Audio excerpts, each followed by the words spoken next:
the exile pod streaked through Tartarus 9's blood-red atmosphere. Inside, Sergeant June Park gripped the safety harness as the craft shuddered violently. The descent stabilizers struggled against fierce winds that howled like angry spirits. Through the small viewport, he caught glimpses of a hellish landscape, jagged mountains, vast deserts, and lightning storms that split the crimson sky. "Impact in 30 seconds, announced the pod's automated system. Prepare for landing." June closed his eyes, picturing Earth one last time, the green forests near his childhood home, the blue oceans that sparkled under sunlight. All of it taken from him because he couldn't follow orders to let innocent civilians die. The pod slammed into the planet's surface with a bone-jarring crash. Emergency cushions inflated around him, preventing fatal injury but not sparing him from pain. When the systems finally went silent, the exit door blew open automatically, exposing him to Tartarus 9 for the first time. The air that rushed in felt like breathing through a wet cloth, heavy, thick with strange smells that made his nose burn. June stepped out onto red soil that crunched beneath his boots. The gravity pulled at him immediately, making each step require extra effort. Above him, twin suns blazed in a sky the color of dried blood. "So this is hell," he muttered, surveying the barren landscape that stretched to the horizon. He checked his minimal supplies. The knife was military grade but nothing special. The fire starter would work for perhaps 50 ignitions.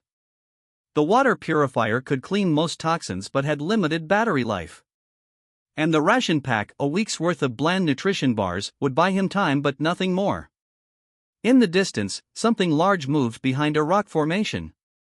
June instinctively reached for a weapon that wasn't there. The reality of his situation hit him fully. He was alone on a hostile world with virtually nothing. He needed shelter before nightfall. The Federation briefing files had mentioned extreme temperature drops after sunset. Already, he could feel one of the suns dipping toward the horizon. June walked for 2 hours, each step requiring more effort than it would have on Earth. His muscles burned from the higher gravity. He finally found a shallow cave set into a cliff face. It wasn't ideal, too exposed, but it would do for the first night. As darkness fell, the temperature plummeted so rapidly that frost began forming on his exile uniform.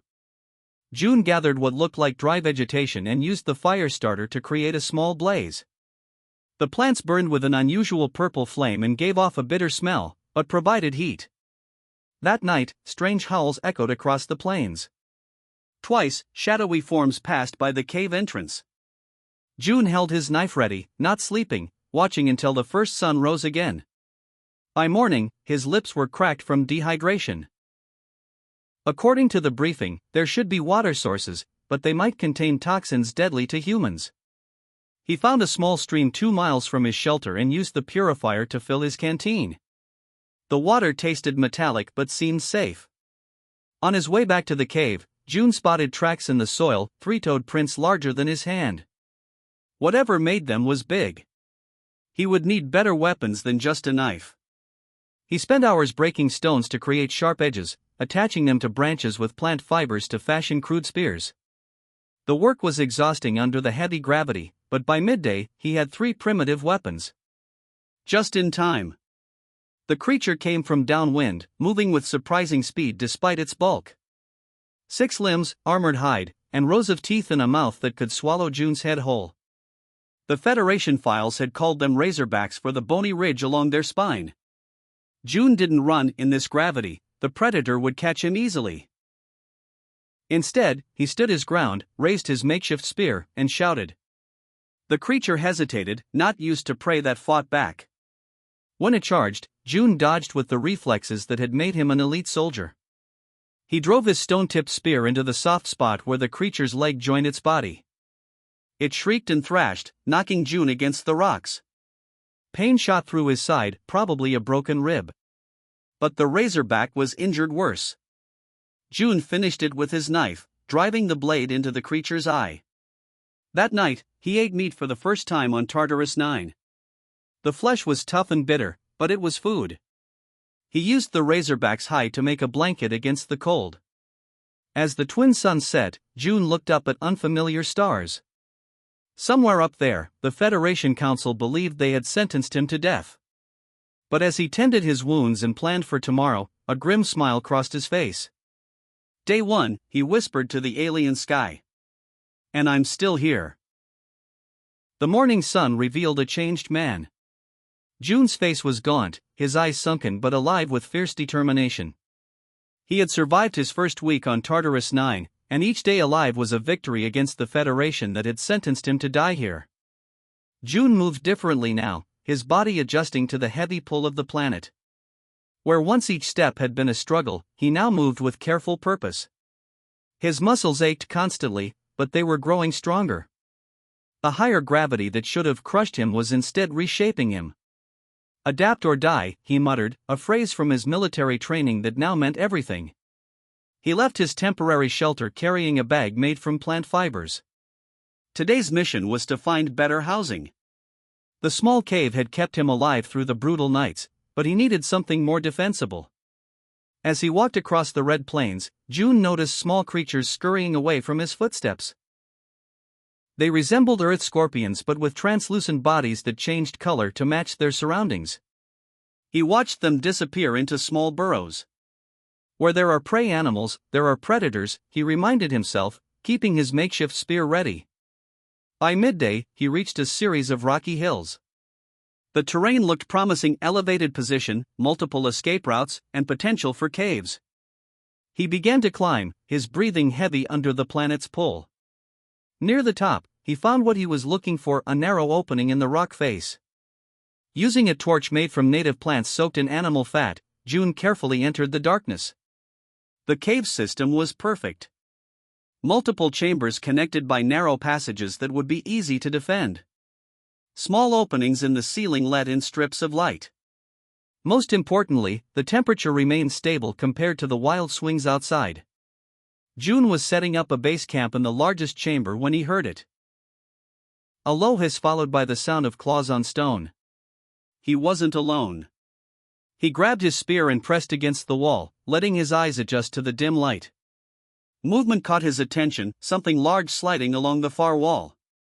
The creature that emerged was unlike anything in the briefing files. 6 eyes arranged in a circle around a lamprey-like mouth. Its body was long and segmented, moving on dozens of tiny legs. Most disturbing were the 2 arm-like appendages ending in sharp, hooked claws. It hadn't noticed him yet. June weighed his options. Fight or retreat? The passage behind him offered escape, but surrendering this perfect shelter wasn't acceptable. The creature turned, all 6 eyes fixing on June at once. It reared up, making itself look larger, and let out a high-pitched screech that echoed through the caves. June didn't wait for it to attack. He charged forward, using the spear to keep distance between them. The creature was fast, its multiple legs carrying it across the stone floor with unsettling speed. As it lunged, June sidestepped and drove his spear into its side. The point barely penetrated its hard shell. The creature whipped around, one claw slashing June's arm, leaving a deep gash. Blood flowed freely from the wound, and the creature seemed excited by the smell. It became more aggressive, backing June toward a wall. With his path blocked, June did something desperate: he charged directly at the monster. The unexpected move confused it momentarily. June slid beneath its body and thrust his knife upward into its softer underside. The creature thrashed wildly, green fluid spraying from the wound.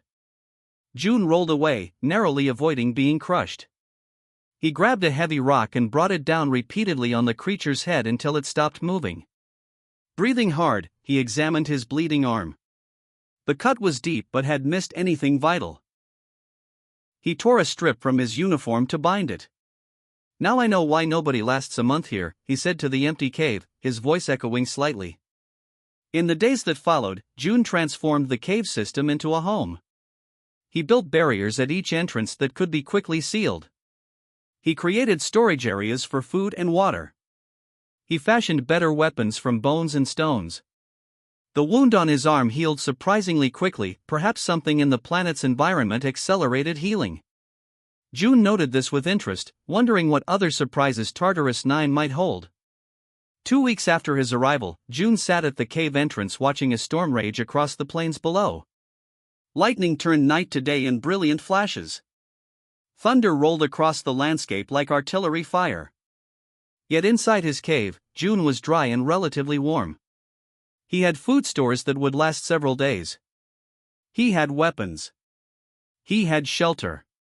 He ran his hand along a crude map he'd drawn on the cave wall, marking water sources, dangerous areas, and spots where edible plants grew. Each day, he ventured farther, learning more about his new world. June looked down at his hands, calloused, scarred, but capable. The Federation Council had sent him here to die. Instead, they had given him a challenge, and he was rising to meet it. For the first time since his arrival, June Park smiled genuinely. The planet was harsh and unforgiving, but he was adapting faster than it could kill him.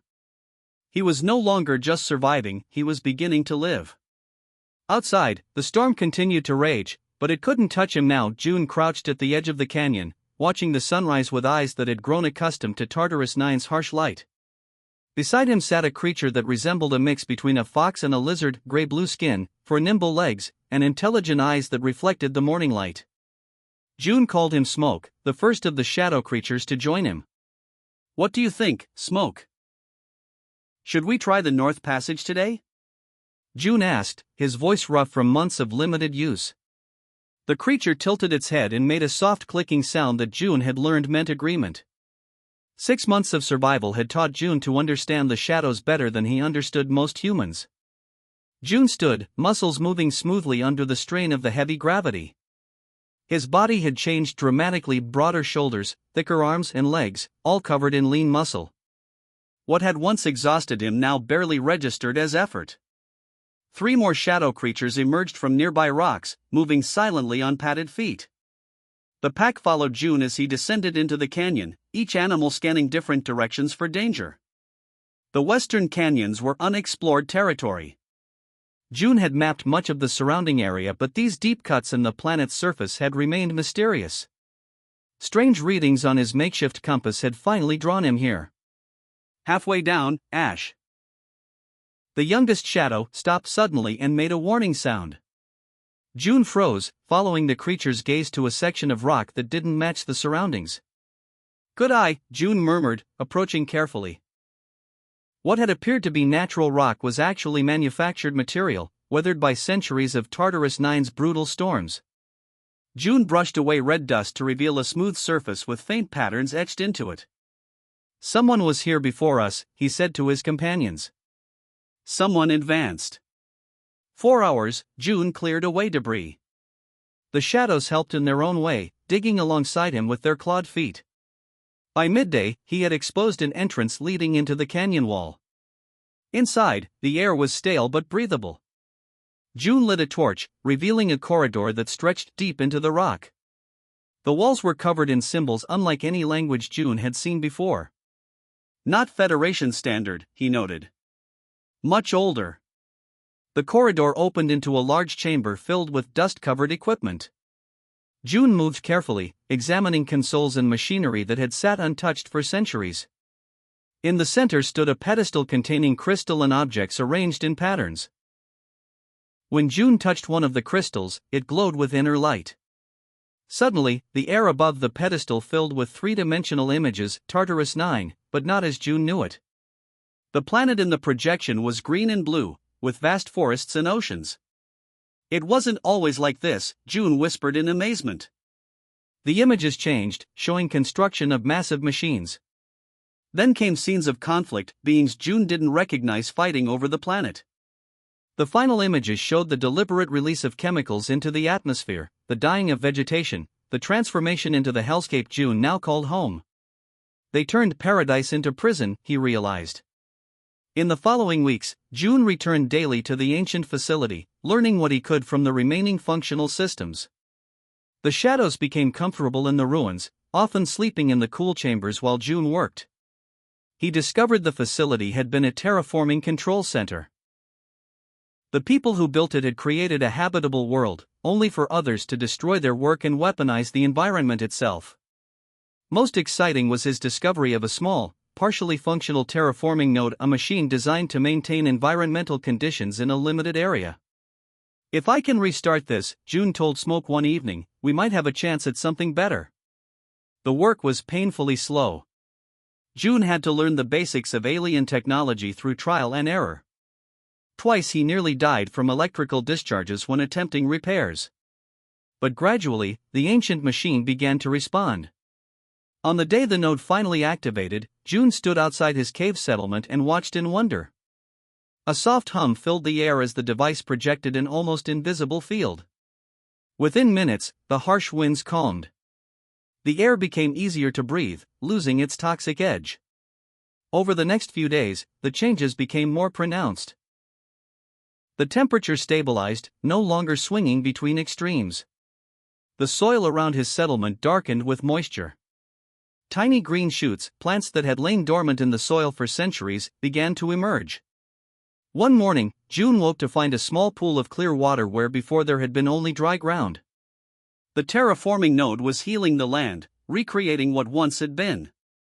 The shadows seemed to understand the significance. They played in the new growth, rolling in patches of soft moss that appeared near the water. June sat on a rock overlooking his changing domain. In 6 months, he had gone from condemned exile to master of his environment. He had companions who trusted him, shelter that protected him, and now a piece of technology that could transform his prison into something beautiful. "They sent me here to die," he said to Smoke, who rested his head on June's knee. "Instead, they gave me a world of my own." From his vantage point, June could see the clear boundary where his terraformed zone ended and the red hellscape began. It was small, barely half a mile across, but it was a start. And as the second sun set behind the canyon walls, painting the sky in familiar crimson, June Park smiled at the patch of green that defied everything the Federation believed about Tartarus-9I. In the midst of a raging storm, a sudden lightning bolt exposed a hidden truth: a camouflaged drone hovering near June's isolated settlement. The Federation had been watching him closely, tracking his every move on the harsh planet Tartarus-9. June's survival instincts kicked in. Using a net crafted from local plant fibers, he skillfully captured the drone. Its internal systems revealed a shocking truth: the Federation Council had been monitoring him with growing unease. He had done something no exiled prisoner had ever accomplished before, surviving far longer than anyone predicted. A log entry from Counselor Sun sent a chill down June's spine. "The human continues to thrive," it read. "This defies all our expectations. We must terminate him before his survival becomes a story that weakens our punishment system." Soon after, the sky erupted with drop pods. They released terrifying bioengineered predators, creatures specifically designed to hunt and kill humans. These were not native animals, but precise weapons created with one purpose: to end June's life. But the Federation had made a critical mistake. June was no ordinary survivor. The months of harsh living had transformed him into a master of adaptation. Instead of running in fear, he studied the predators. Using skills honed through endless days of wilderness survival, he not only avoided their attacks but managed to capture one of these deadly hunters alive. The captured predator's neural implant became his key. Through careful analysis, June discovered the Federation's command frequencies and control codes. With calculated precision, he began reprogramming the hunters. One by one, the creatures meant to be his executioners became his protectors. The Watchers had become the Watched. What the Federation intended as a final solution had turned into June's most significant victory. He had transformed their weapon of destruction into a shield, proving that human adaptability could overcome even the most advanced technological threats. As the reprogrammed predators now patrolled around his settlement, June allowed himself a small smile. The Federation had underestimated the human spirit, a mistake that would cost them dearly. His survival was no longer just about staying alive, it was a statement of resistance against a system that sought to break him. The drone's discovery, the predator's arrival, and his ingenious counterattack were more than just survival tactics. They were a declaration of hope, a testament to human resilience in the face of seemingly insurmountable odds. June had turned the tables, transforming from a forgotten exile to a symbol of unexpected triumph. In the vast emptiness of space, a Federation research vessel called Horizon approached Tartarus-9, a planet once considered a death sentence for exiles. Their mission seemed simple: confirm the death of a human prisoner and collect biological samples. Science Officer Jin's voice broke the silence. Unusual energy readings detected. Wait, is that a settlement? Captain Wu couldn't believe his eyes. Where there should have been only rocky, lifeless terrain, a green valley stretched before them. Neat fields of plants surrounded structures made from local materials and salvaged technology. A lone figure walked toward their landing site, accompanied by two unusual creatures that looked like domesticated predators. It was June Park, the exiled human who was supposed to have died long ago. "Welcome to New Terra," June said, his voice rough from years of minimal communication. News spread quickly through the Galactic Federation. June was no longer just a prisoner, he had become a legend. Somehow, he had not only survived on a planet designed to kill him but had begun transforming it using ancient terraforming technology. The Galactic Council held an emergency meeting. They were stunned. If one person could accomplish so much alone, what might humans achieve together? Counselor Lee urged immediate action. "We must offer him full amnesty and return to Federation space," she said, a hint of fear in her voice. But June surprised everyone by refusing. "This is my home now," he explained. "But I'll accept settlers, exiles, refugees, anyone seeking a new start. Tartarus 9 is gone. New Terra is ready to join the Federation as a colony world." Within a year, the first colony ships arrived. They brought former soldiers who had served with June, scientists eager to study the mysterious technology, and families looking for a fresh beginning. On a hillside overlooking the growing settlement, Governor June Park stood with his two loyal Razorback companions. What was once a place of punishment had become a thriving community of hope and opportunity. The human spirit had triumphed. From a death sentence to a flourishing world, June had transformed not just a planet, but the Federation's understanding of human potential.